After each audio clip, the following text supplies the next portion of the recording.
बिस्मिल्लाहिर्रहमानिर्रहीम। अस्सलाम वालेकुम। मैं हूँ मेहरीन सब्तैन। देखें आप मेरा यूट्यूब चैनल और फेसबुक पेज।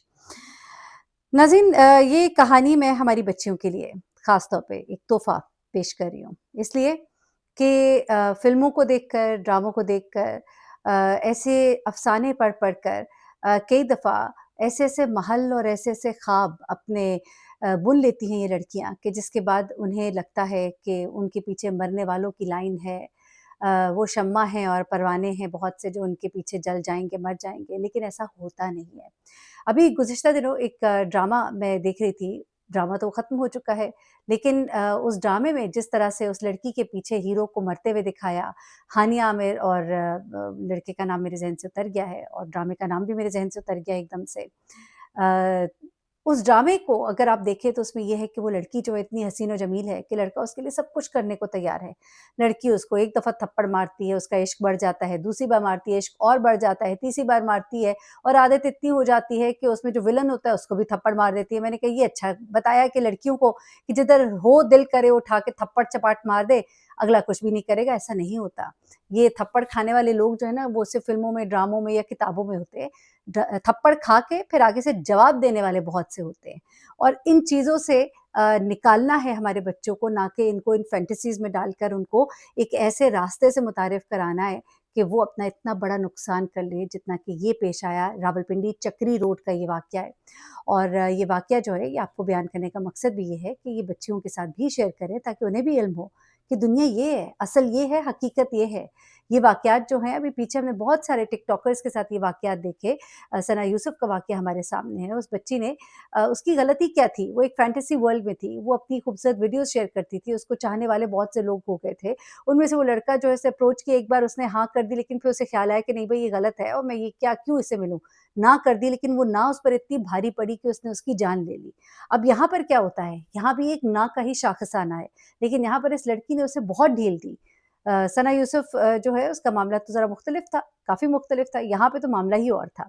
जनाब ये वाक़या जो है ये चक्री रोड पर पेश आता है। चक्री रोड में इत्तला मिलती है कि एक घर में 2 बॉडीज़ हैं जिनमें से एक बॉडी पूरी जल जल चुकी है और दूसरी बॉडी जो है वो 90% तकरीबन जल गई है। पुलिस आती है, बॉडी को तहवील में लिया जाता है, शख्स को हॉस्पिटल मुंतकिल किया जाता है और फिर उसके बाद वो शख्स जब किसी होश में होता है, तो वो अपना बयान जो देता है वो क्या था वो ज़रा सुनिएगा। 40 साल इस शख्स की उम्र है। चलिए नाम इसका नहीं लेते और इस शख्स ने ये सब क्यों किया? इसने ही किया, ये इसने बताया। पहले पुलिस के ज़हन में ये आया कि हो सकता है कि इन दोनों को किसी ने जला दिया हो, मोहब्बत की शादी या इश्क-मोहब्बत के खेल में कोई ख़ानदान ने इंतकाम लिया हो, लेकिन ऐसा नहीं था। ये काम इस लड़के ने किया। पहले इस लड़की को जलाया और फिर खुद भी उससे लिपट गया और खुद भी शोलों के नज़र हो गया। लेकिन जो आग के शोले भड़के और जो चीखों की आवाज़ थी उससे लोग पहुँचे और वो शख्स जो है वो बच गया और जो लड़की है वो मर गई और ये जो शख्स है ये भी 90% जल गया और आपको मालूम है कि इतना जलने के बाद ज़िंदगी बचने का इम्कान नहीं रहता है। लेकिन जो इसने स्टोरी बताई वो ज़रा सुनने से ताल्लुक़ रखती है। ये शख्स जो है इसकी उम्र 40 साल है और इसकी मुलाकात इस लड़की के साथ होती है। अब से कुछ अरसा कब्ल, तकरीबन कोई डेढ़ 2 साल कह लीजिए, और दोनों की दोस्ती हो जाती है, दोस्ती के बाद मुलाकातें होती हैं। ये लड़की जो है इसके बारे में भी बताया जा रहा है कि टिकटॉक वीडियोज़ भी बनाती है। अब ये बड़ा एक हो गया, हर एक को टिकटॉकर कह दिया जाता है, जबकि टिकटॉक जो मैंने अब देखा है वो तो अब बच्चा-बच्चा बना रहा है और जो कि बड़ी खुराफात है उसमें, कोई उसमें रिस्ट्रिक्शंस नहीं है लेकिन हर कोई बना रहा है। तो अब हर कोई टिकटॉक स्टार है अपने कहने में। तो ये जो टिकटॉक की वीडियोज़ बनाते-बनाते इनकी जो दोस्ती हुई, दोस्ती के बाद मुलाकातें हुई, मुलाकातों के बाद ये लड़की बाकायदा इसके घर आके से मिलती थी। कई दफ़ा इसके साथ इसकी बहन भी होती थी और ये लड़का जो है ये इसके ऊपर खूब पैसे खर्च किया करता था। अब इसकी उम्र 40 साल थी जबकि लड़की की उम्र कोई 18 से 22 साल बताई जा रही है। अब ये लड़की इससे मिलने में इसको गिफ्ट्स वगैरह वो देता, कभी फ़ोन, कभी पैसे, कभी कुछ और वो फिर चली जाती और ये सिलसिला जो है ये बड़े अरसे से चल रहा था। इर्द-गिर्द के जो लोग हैं उन्होंने भी इस बात की गवाही दी है कि ये लड़की अक्सर औकात यहाँ पर आती थी। अब जब लड़की के बारे में इस लड़के को 1-2 बार कहीं पता लगा कि टिकटॉक पे इसकी वीडियोज़ बड़ी पसंद की जा रही हैं, इसकी दोस्तियाँ बढ़ रही हैं, जबकि बहुत थोड़ी-सी इसकी व्यूअरशिप थी, कोई ऐसी नहीं थी। लेकिन कमेंट्स आते थे जिनको पढ़ के ये कुढ़ता था, तो इसने इसको कहीं मना भी किया, लेकिन इसने उससे साफ इनकार कर दिया। उसने कहा कि टिकटॉक जो है ये तो मेरा शौक है, मेरी हॉबी है, तो ये तो मैं नहीं छोड़ सकती। तुम्हें छोड़ सकती हूँ, इसको नहीं छोड़ सकती। अच्छा उसने इस पे कॉम्प्रोमाइज़ कर लिया, लेकिन अब जब इनसिक्योरिटी बढ़ना शुरू हुई तो इसने उससे कहा कि मैं तुमसे शादी करना चाहता हूँ। तो इस लड़की ने अब टाल-मटोल से काम लिया क्योंकि ज़ाहिर-सी बात है अभी वो यंग थी और ये लड़का जो है इस उम्र में काफ़ी बड़ा था। गिफ्ट्स मिल रहे थे तब तक तो बात ठीक थी, लेकिन शादी का जब उसने कहा तो इस लड़की ने थोड़ा इनकार और हिलोज्जत से काम लेना शुरू किया। अब ज़ाहिर-सी बात है इस लड़की को ज़रा एक आदत भी पड़ गई थी कि इसको पसंद करे, परवाने हों, ये शम्मा है, इसके गिर्द घूमने वाले बहुत से हों और ऐसे में इसकी दोस्तियाँ जो हैं वो बढ़ने की खबर इस लड़के तक भी पहुँचती थी। जब इसने इसको मना करने की कोशिश की, तो इसने इसको टका सा जवाब दे दिया। इस बात पे वो बड़ा नाराज़ हुआ, दिल को बड़ा दुःख हुआ। आखिर उसने इसको एक दिन कहा कि चलो आखिरी बार आ जाओ, खाना-शाना इकट्ठे खाते हैं, कोई गिफ्ट वगैरह देने की भी बात की और लड़की ने कहा चलो ठीक है, कोई नहीं ऐसी बात।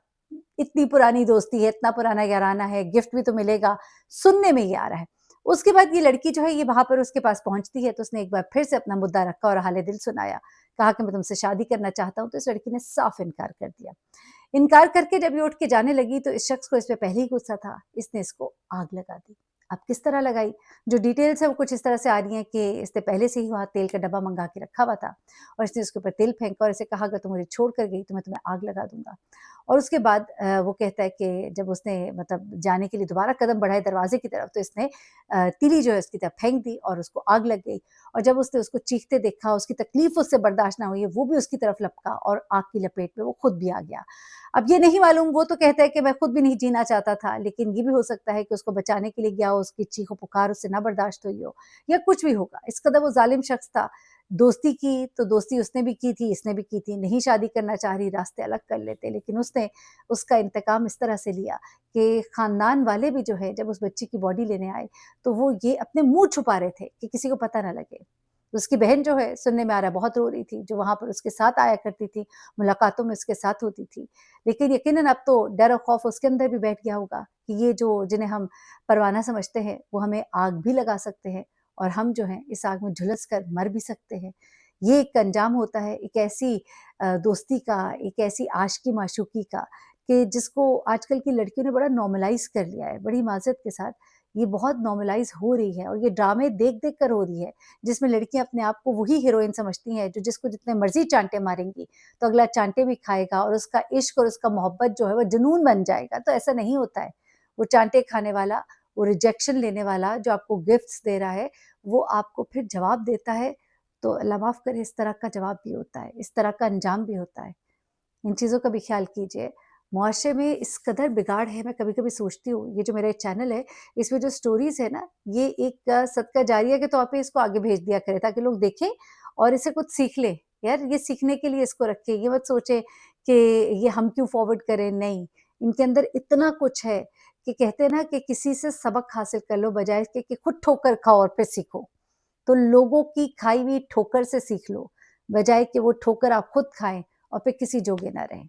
अपना बहुत ख़्याल रखिएगा, दुआ में याद रखिएगा। अल्लाह हाफ़िज़।